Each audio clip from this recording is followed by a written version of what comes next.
Évangile de Jésus-Christ selon saint Jean. En ce temps-là, Jésus disait à ses disciples, « Si quelqu'un m'aime, il gardera ma parole. Mon Père l'aimera, nous viendrons vers lui, et chez lui, nous nous ferons une demeure. Celui qui ne m'aime pas ne garde pas mes paroles.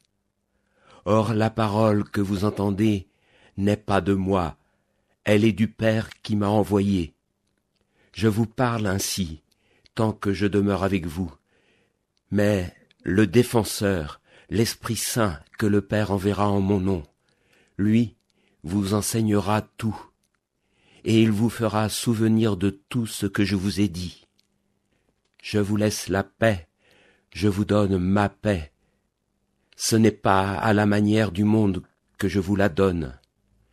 Que votre cœur ne soit pas bouleversé ni effrayé. Vous avez entendu ce que je vous ai dit. Je m'en vais et je reviens vers vous. Si vous m'aimiez, vous seriez dans la joie, puisque je pars vers le Père, car le Père est plus grand que moi. Je vous ai dit ces choses maintenant, avant qu'elles n'arrivent. Ainsi, lorsqu'elles arriveront, vous croirez.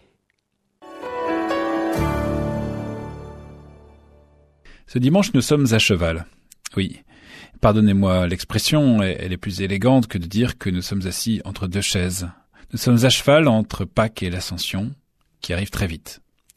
À cheval entre la terre et le ciel, comme les propos de Jésus dans cet évangile nous le disent, il est sur le départ. À cheval, dans ce chapitre 14 de Saint Jean, entre une section marquée par l'amour de Jésus, la garde des commandements et l'accueil de l'Esprit Saint, et une section sur la paix et à l'invitation à être dans la joie. Dans cet entre-deux multiple, nous lisons les discours de Jésus après la scène. C'est le ton global de ces jours du temps pascal. Ce que Jésus dit au dernier repas ne concerne pas seulement l'imminence de sa passion, sa mort et sa résurrection, mais vise plus loin. Au-delà de Pâques, c'est déjà la vision de la gloire qui nous est donnée. Nous retenons de cet évangile que le premier impératif est d'aimer et d'aimer Jésus. Pour les apôtres, on peut supposer que cet amour lui est acquis. Ils aiment Jésus à n'en pas douter, même s'ils ne vont pas aussi vite que lui, ni ne comprennent tout ce dont il parle. La première invitation qui est faite est bien celle d'aimer, et elle nous est faite à nous à travers les apôtres. Si quelqu'un m'aime, dit le Christ. Quand on dit cela aujourd'hui à nos contemporains, quand dans une mission de rue ou à des élèves de caté, ou bien à leurs parents, on demande d'aimer Jésus, un certain nombre peut nous prendre pour des illuminés. Aimer Jésus, ça peut faire sourire. Mais pourtant, aimer Jésus, voilà la seule chose à faire de nos vies.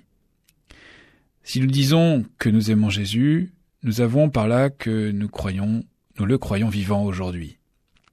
N'est-ce pas le cœur de notre foi ? Jésus n'est pas une idée ou un symbole ou un héros du passé. Il est celui qui veut faire en nous sa demeure. Aimer Jésus, rien n'est plus important, rien n'est plus nécessaire.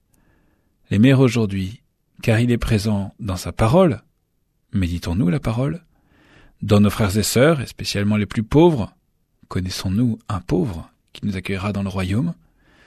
Il est présent dans son Église, qui est son corps.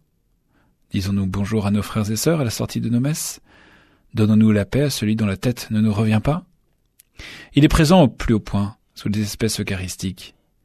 Passons-nous du temps à côté du tabernacle ou à l'adorer dans la Sainte Eucharistie. Oui, l'aimer. Il s'agit d'aimer Jésus comme il nous y invite dans l'Évangile. L'autre section de notre Évangile concerne le don de la paix. Nous connaissons par cœur ces mots prononcés après le Notre Père à la messe. Ce don de la paix furent aussi les premiers mots du pape Léon XIV. Jésus parle de paix. Il parle aussi d'un départ, ce qui semble troubler les apôtres, mais aussi d'un retour. Nous sommes à cheval entre le départ et le retour du Christ. La paix, nous l'obtenons en croyant à son retour, mais aussi parce que nous savons qu'en l'aimant, lui, le Christ, nous sommes aujourd'hui avec lui. L'évangile du jour a été commenté par le père Édouard Roblot, curé de la paroisse Notre-Dame de la Paix